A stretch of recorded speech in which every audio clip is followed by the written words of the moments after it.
Hello student, welcome to study and blog with Rashmi. तो student शुरू करते हैं अपनी अगली क्लास। कल की क्लास में मैंने आपके साथ कल की क्लास में जो मैंने आपको पढ़ाया था वो फर्स्ट चैप्टर था और मैंने थोड़ी सी बेसिक जानकारियाँ भी दी थी आपको, जिससे कि आपको ये पता चले कि इकोनॉमिक्स होता क्या है। तो आशा करती हूँ कि आप सब ने वो नोट डाउन कर लिया होगा, जिन लोगों ने ये वीडियो देख लिया है, और जिन लोगों ने नहीं देखा है तो प्लीज़ आप लोग शेयर कर दीजिएगा, तो बाकी के स्टूडेंट भी इससे जुड़ जाएंगे और वीडियो देख लेंगे, जिससे कि उनका भी कोर्स कंप्लीट होता चले और उनके नोट्स बनते चले।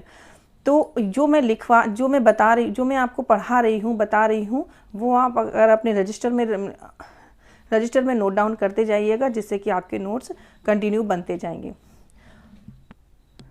और जब भी क्लास अटेंड करें, जब भी क्लास पढ़ने बैठे, तो एक पेन एक रजिस्टर ज़रूर होना चाहिए आपके पास, जिससे कि आप जो भी मैं चीज़ें बताती जाती हूँ या फिर मैं जो लिखती हूँ वो आप सब नोट डाउन कर सकें, जिससे आपके नोट्स भी अच्छे से क्लियर होते जाएंगे।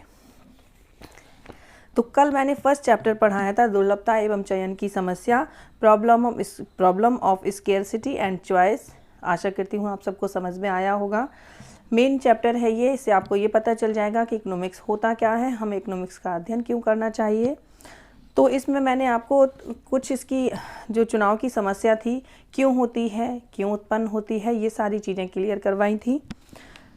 या जो चयन की समस्या है वो क्यों होती है, कैसे होती है, क्यों आवश्यक है क्यों हमें चयन करना पड़ता है वस्तुओं का, या फिर हमारे जो सीमित संसाधन हैं उनका हमें चयन क्यों करना पड़ता है। तो मैंने कल आपको क्लियर करवाया था कि प्रोफेसर रॉबिन्स ने सबसे पहले इसका विचार व्यक्त किया था। उन्होंने एक पुस्तक लिखी थी जिसका मैंने आपको नाम भी मेंशन किया था।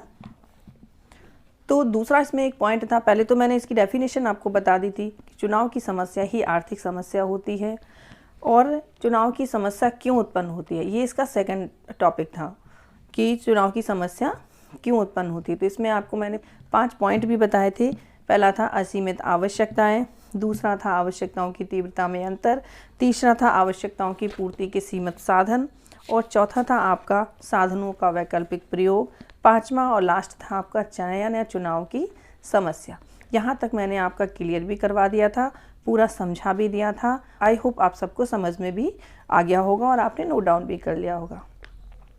तो चलिए आज की जो क्लास है वो शुरू करते हैं। आज की क्लास कंटिन्यू करते हैं जहाँ तक हमने पढ़ा दिया था उससे आगे का।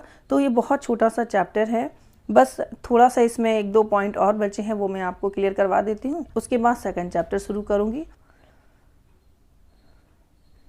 तो मैंने आपको बताया था कि अर्थशास्त्र का उदय तब होता है जब अर्थव्यवस्था में चुनाव की समस्या सामने आती है, यानी कि जब चयन की समस्या आती है या दुर्लभता की समस्या आती है, और तभी अर्थशास्त्र का जन्म होता है। तो आपको क्लियर हो गया होगा। और अभी हम एक बनाएंगे आर्थिक समस्या का चार्ट बनाएंगे कि वो किस तरह से बनाना है। देखिए, वैसे तो मैंने आपको समझा दिया है, लेकिन जब भी क्वेश्चन में अगर आप लिखते हैं और उसमें अगर आप कोई भी डायग्राम बना देते हैं या फिर कोई चार्ट बना देते हैं तो उसका इफ़ेक्ट अलग होता है। जो एग्जामिनर चेक भी करते हैं कॉपी, वो डायग्राम देख करके खुश हो जाते हैं और काफ़ी अच्छे नंबर उसमें आप कलेक्ट कर सकते हैं। तो सेम वही है, वही हमें इसमें लिखना है, जो हमने आपको समझाया वही हमें इसमें लिखना है, लेकिन थोड़ा सा चार्ट के माध्यम से अगर हम बता देंगे तो थोड़ा सा लिखा हुआ भी अच्छा लगता है और नंबर भी अच्छे मिल जाते हैं। तो ये छोटी छोटी सी चीज़ें होती हैं जिन्हें हमें परीक्षा के दौरान ध्यान रखना होता है, और जिससे हम अधिक से अधिक नंबर को कलेक्ट कर सकते हैं। तो मैंने एक आर्थिक समस्या का चार्ट बनाया है। तो अभी मैं अगर आपको इसको दिखाऊंगी, तो ये एक्चुअली में ये फ्रंट कैमरा से वीडियो बन रहा है, तो बुक जो है वो उल्टी दिखती है, जो भी लिखा होता है वो सारा उल्टा दिखता है। इसमें बुक की पिक इसमें मैं लगा दूंगी तो आप समझ जाएंगे। तो सबसे पहले ऊपर लिखा है आर्थिक समस्या का चार्ट, उसके बाद लिखिए आर्थिक समस्या, और आर्थिक समस्या क्यों उत्पन्न होती है, तो एरो के निशान लगे हैं। एक साइड लिखा है आवश्यकताएं और दूसरी तरफ लिखा है साधन, क्योंकि यही 2 चीज़ें मेन हैं, आवश्यकताएं और साधन, जिनकी वजह से चुनाव की समस्या उत्पन्न होती है, आर्थिक समस्या उत्पन्न होती है। तो देखिए आवश्यकताएं लिखा है, उसके बाद आवश्यकताएं कैसी होती हैं, असीमित होती हैं। समझ में आया? कई बार बताया है मैंने, आवश्यकताएं कैसी होती हैं, असीमित होती हैं। उसके बाद तीसरा इसमें एरो लगा है, उसमें है तीव्रता में अंतर, यानी कि आवश्यकताओं की तीव्रता में अंतर होता है। कल मैंने बहुत अच्छे से आप लोगों को समझा दिया था कि आवश्यकताओं में तीव्रता होती है, यानी कि आवश्यकता जितनी तीव्र होती है उतनी ही जल्दी हम उसकी पूर्ति भी करते हैं। तो 3 चीज़ें यहाँ पर हैं, आवश्यकताएं, असीमित और तीव्रता में अंतर। दूसरी तब हमारे हैं साधन। साधन कैसे होते हैं? सीमित होते हैं। और दूसरा इसका क्या पॉइंट था? वैकल्पिक प्रयोग, यानी कि हम साधनों का वैकल्पिक उपयोग करते हैं। तो आवश्यकताएं असीमित होती हैं और तीव्रता में अंतर होता है, इनके साधन सीमित होते हैं और इनके वैकल्पिक उपयोग होते हैं। इसीलिए हमें चुनाव करना पड़ता है और यही चुनाव की जो समस्या होती है, जब हम चुनाव करते हैं तो हमें प्रॉब्लम आती है कि हम किस साधन का प्रयोग करें, कौन सी आवश्यकता को पहले पूरा करें, और इस तरह से ये चुनाव की समस्या ही हमारी आर्थिक समस्या बन जाती है। ठीक है, तो आप इस तरह से एक चार्ट बना लीजिएगा अपनी नोटबुक में, मैं आपको ये प्रोवाइड कर दूंगी, तो आप इससे चित्र बना सकते हैं।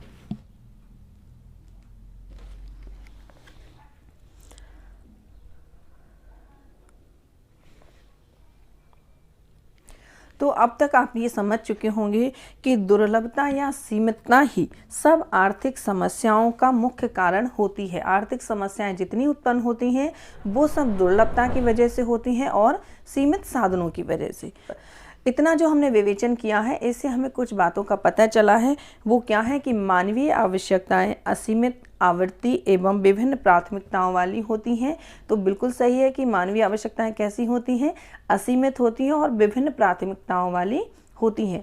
विभिन्न प्राथमिकताओं से तात्पर्य ये है कि अलग अलग व्यक्ति के लिए अलग अलग आवश्यकता होती है। आवश्यकताओं में भिन्नता होती है, कल भी मैंने समझाया था कि आवश्यकताओं में भिन्नता होती है।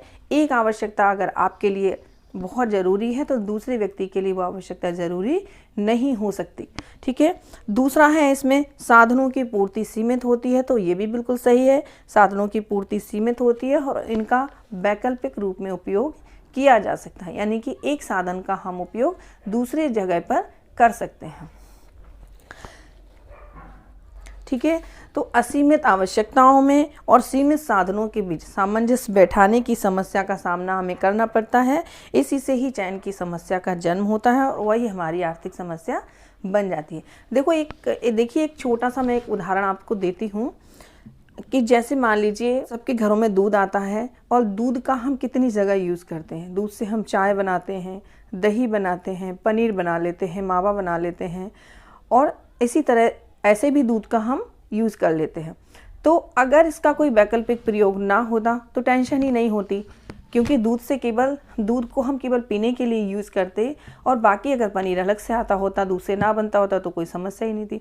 अब चूँकि दूध से ही ये सारी चीज़ें बनती हैं तो समस्या होती है कि हम दूध लें या पनीर लें या फिर दही लेके आएँ या फिर दूध से जमा दें। ये सारी चीज़ें क्योंकि हम साधनों का वैकल्पिक प्रयोग कर लेते हैं और साधनों का वैकल्पिक उपयोग होता है, इसीलिए समस्या उत्पन्न होती है, क्योंकि हमें उनमें चयन करना पड़ता है। तो अर्थशास्त्र का अध्ययन हमें यही सिखा देता है कि हम कौन से साधन का यूज़ कहाँ करें जिससे हमें ज़्यादा से ज़्यादा लाभ प्राप्त हो। एक और इसमें एक उदाहरण था, उदाहरणों से थोड़ा सा आप लोग अच्छे से समझ जाते हैं। जैसे कि किसी किसान के पास थोड़ी सी भूमि है और उसमें वो या तो चावल को उगा सकता है या फिर गेहूं को उगा सकता है, या तो चावल को उगा सकता है या फिर गेहूं को उगा सकता है। अब उसके सामने समस्या ये होती है कि दोनों चीज़ों का प्रयोग दोनों चीज़ों को वो उसमें नहीं उगा सकता, ना तो या तो चावल उगाएगा या फिर गेहूं उगाएगा। तो ये वो फिर चयन करता है कि किस में उसे ज़्यादा फायदा होगा, चावल उगाने में ज़्यादा फायदा होगा या फिर गेहूं उगाने में ज़्यादा फायदा होगा। जिससे उसे ज़्यादा संतुष्टि प्राप्त होगी, जिससे उसकी बहुत ज़्यादा आवश्यकताओं की पूर्ति हो रही होगी, तो वो किसान अपनी भूमि में उस वस्तु को पैदा करेगा, उस वस्तु को ही बोएगा, जिससे कि उसे अधिक से अधिक लाभ की प्राप्ति होगी। आपको समझ में आ रहा है या नहीं? तो ये मुझे कमेंट बॉक्स में बता दीजिएगा, मुझे अच्छा लगेगा।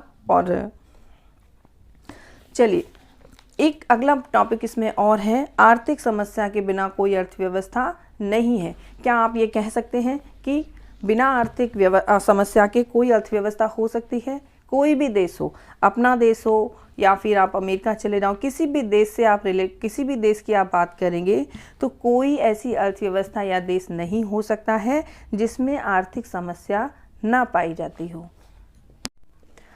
तो स्टूडेंट, आपका फर्स्ट चैप्टर कंप्लीट हो गया है। इसे आप पूरा अपने रजिस्टर में नोट डाउन कर लीजिएगा, जिससे कि आपके नोट्स बन जाएंगे। और अगला चैप्टर हम आपका शुरू करेंगे अभी, क्योंकि अभी समय है, तो अभी हम आपका सेकंड चैप्टर शुरू कर देते हैं। तो सेकंड चैप्टर आप डाल दीजिए तुरंत अपने रजिस्टर में, उसमें लिख लीजिए पहला इसका सेकंड चैप्टर का जो नाम है, उत्पादन संभावना वक्र एवं अवसर लागत। समझ में आ गया?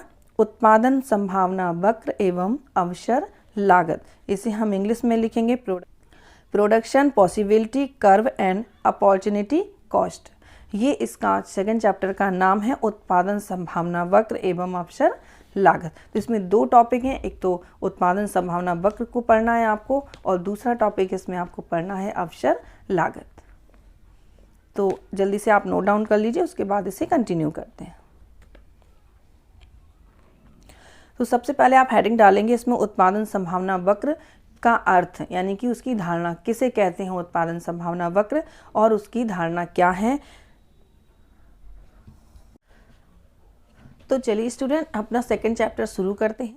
सेकंड चैप्टर का हमने आपको नाम लिखवा दिया है, उत्पादन संभावना वक्र एवं अवसर लागत, और अभी हेडिंग डाली है आपने, उत्पादन संभावना वक्र का अर्थ, यानी कि उत्पादन संभावना वक्र की धारणा। ठीक है, अब समझ लीजिए कि उत्पादन संभावना वक्र होता क्या है। तो उत्पादन संभावना वक्र, अब मैंने आपको बताया था कि उत्पादन के साधन सीमित हैं, किंतु उत्पादित की जाने वाली वस्तुएं असीमित हैं। ये भी मैंने आपको बताया था कि साधन सीमित हैं और उत्पादित की जाने वाली वस्तुएं असीमित हैं। आपने देखा होगा मार्केट में विभिन्न तरह की चीज़ें आती हैं, बहुत सारी वस्तुएं हमारे सामने आती हैं, लेकिन उन्हें बनाने के लिए जो साधन है वो सीमित है। इसलिए अर्थव्यवस्था को साधनों के वैकल्पिक उपयोगों के बीच चयन करना पड़ता है। अब यहाँ पर उत्पादन वाली वस्तुएं आ गई। अभी हमने अपनी आवश्यकताओं की बात की थी, तो वहाँ पर उपभोक्ता आता था। यहाँ पर अर्थव्यवस्था इसलिए जुड़ गई है क्योंकि उत्पादन एक अर्थव्यवस्था के अंतर्गत ही होता है। इन वस्तुओं का उत्पादन होता है वो अर्थव्यवस्था के अंतर्गत ही होता है।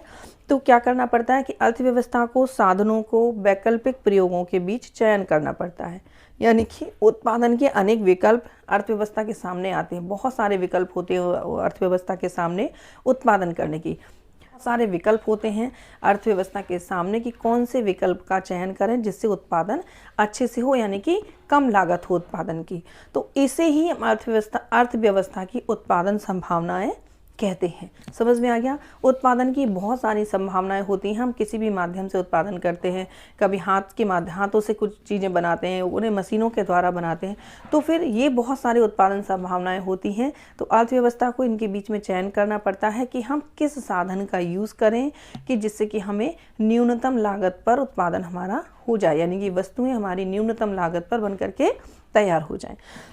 अब ये तो हो गया उत्पादन संभावना, लेकिन अब यदि इन उत्पादन संभावनाओं को हम एक रेखा चित्र के द्वारा, एक डायग्राम के द्वारा प्रदर्शित कर दें, तो उनके द्वारा जो बनने वाली रेखा होगी उसे हम उत्पादन संभावना वक्र कहते हैं। समझ में आ गया कि उत्पादन, विभिन्न तरह के उत्पादन संभावनाएं सरकार के पास रहती हैं, अर्थव्यवस्था में रहती हैं, और अगर हम उन विभिन्न उत्पादन संभावनाओं को एक रेखा चित्र के द्वारा प्रदर्शित कर दें तो उससे एक रेखा बनेगी। अर्थशास्त्र आप लोग पढ़ते हैं, और शायद अपने 12th में भी जिन बच्चों ने लिया होगा उसमें कुछ डायग्राम बनाए जाते थे, उसमें वक्र रेखा खींची जाती थी। वक्र रेखा तो जानते ही होंगे आप। तो उस वो रेखा बनेगी उत्पादन संभावना वक्र की, उनके द्वारा बनने वाली रेखा को ही उत्पादन संभावना वक्र कहते हैं, यानी कि उस रेखा को ही उत्पादन संभावना वक्र कहते हैं। समझ में आ गया होगा आपको? इसकी परिभाषा है कि उत्पादन संभावना वक्र उन दो या दो से अधिक वस्तुओं के विभिन्न संयोगों को प्रदर्शित करने वाली रेखा है, जिन्हें एक उत्पादन संस्थान या अर्थव्यवस्था में दिए हुए संसाधनों और तकनीकी ज्ञान के द्वारा एक समय विशेष पर उत्पादित किया जाता है।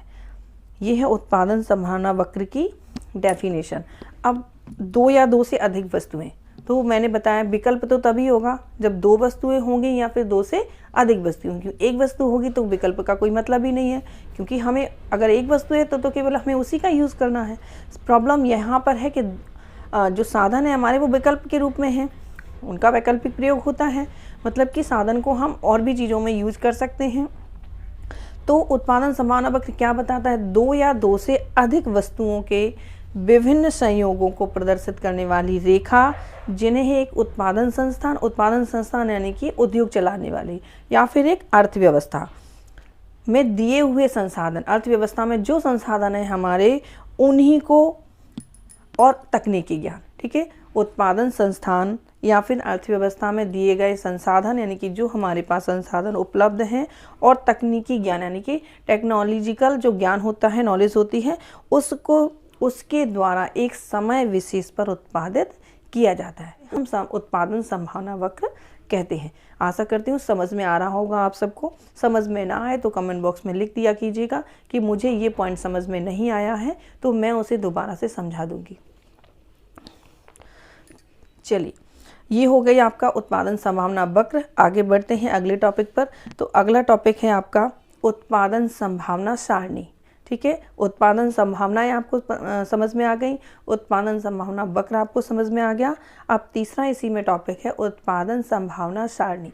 सारणी का क्या मतलब होता है? जब हम किसी भी आंकड़ों को श्रेणीबद्ध कर देते हैं, उनको लिख देते हैं, वो हमारी सारणी बन जाती है। क्या होता है कि अर्थव्यवस्था उपलब्ध साधनों की सहायता से दो वस्तुओं के विभिन्न संयोगों का उत्पादन करने में समर्थ होती है, और वही हमारी उत्पादन सारणी कहलाती है।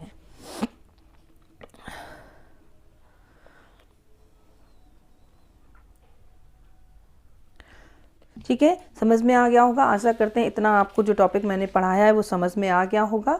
तो स्टूडेंट क्लास को यहीं ऑफ करते हैं और मिलते हैं अगली क्लास में। तो जो भी मैंने आपको बताया था, जो भी आपको डाउट हो वो कमेंट बॉक्स में बता दीजिएगा, मैं किसी दिन डाउट क्लास में उसको क्लियर कर दूंगी। जितने भी आपके सब्जेक्ट से रिलेटेड टॉपिक हैं वो मैं अपने चैनल पर डालती रहूँगी, तो इसे सब्सक्राइब कर लीजिएगा और शेयर भी कर दीजिएगा, जिससे और भी बच्चे इससे जुड़ जाएँ और उन्हें भी इससे लाभ मिले। तो स्टूडेंट, मिलते हैं अगली क्लास में, तब तक के लिए okay student, take care and bye bye.